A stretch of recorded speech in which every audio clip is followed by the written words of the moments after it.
Water treatment plants में chemicals का सही अनुपात पानी की सफाई के लिए लिटरली एक मेक और ब्रेक फैक्टर होता है। तुक्के से काम नहीं चलता यहाँ। तो आज हम PACL जार टेस्ट की सटीक स्टैंडर्ड ऑपरेटिंग प्रोसीजर यानी SOP को स्टेप बाय स्टेप डिकोड करेंगे। एक बार आपने इस लैब प्रोसेस और इसके पीछे के लॉजिक को समझ लिया तो प्लांट डोजिंग आसान हो जाएगी। चलिए शुरू करते हैं। आगे बढ़ने से पहले फटाक से आज के मेन सेक्शंस देख लेते हैं। पहला, जरूरी सामग्री। दूसरा, केमिकल स्टॉक सेटअप। तीसरा, एक्चुअल टेस्ट की प्रक्रिया। चौथा, एक रियल वर्ल्ड एग्जाम्पल और उसके रिजल्ट्स। और आखिर में डेटा के बेस पर सही डोज का फैसला करना। ओके, तो शुरुआत करते हैं सेक्शन 1 से, जार टेस्ट की सामग्री। बिना सही टूल्स के एक्यूरेसी तो भूल ही जाइए। देखिए, एक्यूरेट रिजल्ट्स के लिए हमारा फाउंडेशन बिल्कुल सॉलिड होना चाहिए। हमें चाहिए एक फ्लॉक्यूलेटर जिसमें 4 या 6 स्टरर्स हों, ठीक 1 लीटर कैपेसिटी वाले 4 से 6 ग्लास बीकर्स और रीडिंग्स लेने के लिए टर्बिडिटी मीटर और pH मीटर। और हाँ, सबसे इंपॉर्टेंट, एकदम सटीक डोसिंग के लिए एक माइक्रोपिपेट या फिर 5 या 10 ml की सिरिंज।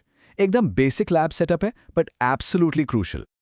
अब आते हैं सेक्शन 2 पर, केमिकल स्टॉक सॉल्यूशन सेटअप। यही वो फाउंडेशन है जिस पर हमारी सारी डोसिंग टिकी है। उपकरण तो सेट हो गए, अब थोड़ा मैथ्स देख लेते हैं। 1% PACL स्टॉक सॉल्यूशन बनाना बहुत सिंपल है। बस ठीक 10 ग्राम PACL, चाहे पाउडर हो या लिक्विड, उसे 1 लीटर डिस्टिल्ड वाटर में अच्छी तरह डिसॉल्व कर लीजिए। ध्यान रखिए, ये स्टॉक सॉल्यूशन ही आपका स्टार्टिंग पॉइंट है। इसमें गड़बड़ी हुई तो पूरा टेस्ट फेल हो जाएगा। और इस सेटअप का फायदा क्या है? एक यूनिवर्सल रूल मिल जाता है। जब आप इस 1% सोल्यूशन का सिर्फ 1 ml 1 लीटर रॉ वाटर में डालते हैं तो डोज एग्जैक्टली 10 ppm बन जाती है। कैलकुलेशन कितनी आसान हो गई ना। बस इस एक सिंपल मैथ को ध्यान में रखिए और आगे डोजिंग स्केल करना बच्चों का खेल लगेगा। राइट, तो अब प्रैक्टिकली देखते हैं। सेक्शन 3, जार टेस्ट की प्रक्रिया। यहां हमारा step by step physical procedure शुरू होता है। मिक्सिंग शुरू करने से पहले की ये मेथोडोलॉजिकल प्रिपरेशन बहुत जरूरी है। स्टेप 1, 1 लीटर रॉ वाटर लीजिए और उसका इनिशियल pH और टर्बिडिटी नोट कर लीजिए। ये आपका बेसलाइन है। स्टेप 2, अपने 4 बीकर्स, जिन्हें हम A, B, C और D बोलेंगे, उनमें एग्जैक्टली 1-1 लीटर रॉ वाटर भरिए। स्टेप 3, अब इनमें वो 1% PACL डालिए। बीकर A में 1 ml, B में 2 ml, C में 3 ml और D में 4 ml। तो टेक्निकली हमने 10, 20, 30 और 40 ppm के 4 अलग अलग टेस्टिंग एनवायरनमेंट्स तैयार कर लिए हैं। यहां से पानी का असली मैजिक शुरू होता है। पहले 1 से 2 मिनट तक होती है रैपिड मिक्सिंग, 100 से 120 RPM पर। इसे कोएगुलेशन कहते हैं। फिर आता है स्लो मिक्सिंग फेस यानी फ्लॉक्यूलेशन, अगले 15 मिनट के लिए। स्पीड कम करके 30 से 40 RPM कर दी जाती है ताकि छोटे पार्टिकल्स आपस में जुड़कर बड़े फ्लॉक्स या गुच्छे बना सकें। आखिर में स्टिरर बिल्कुल बंद और 15 से 20 मिनट तक पानी को वैसे ही छोड़ दीजिए सेटलिंग के लिए।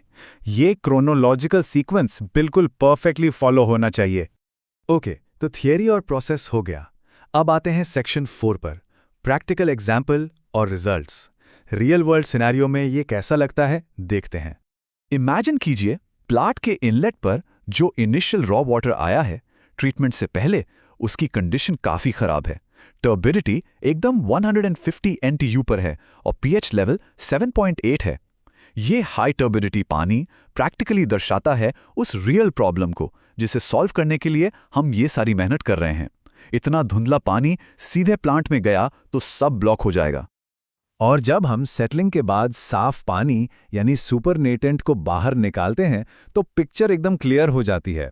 ध्यान से देखिए इन रिजल्ट्स को।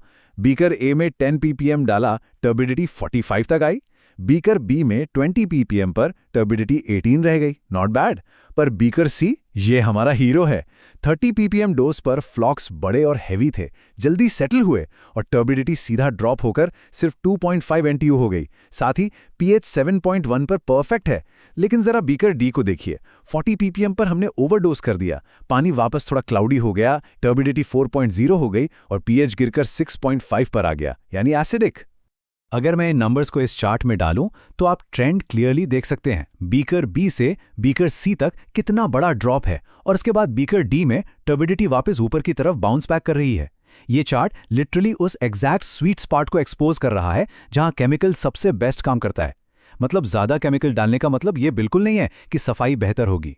एक पॉइंट के बाद परफॉर्मेंस डेफिनेटली गिरती है।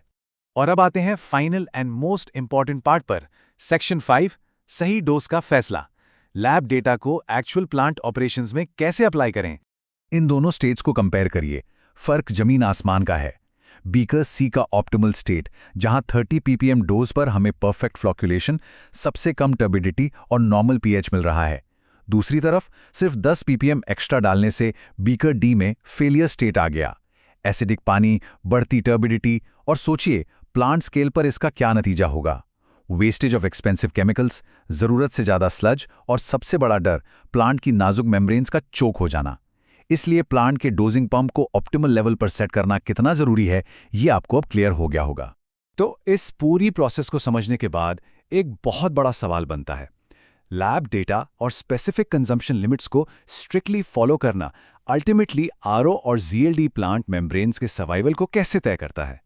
देखिए, लैब का ये छोटा सा जार टेस्ट सिर्फ पानी साफ करने के बारे में नहीं है, इसका सीधा रिपल इफेक्ट आपके पूरे प्लांट के इंफ्रास्ट्रक्चर पर पड़ता है।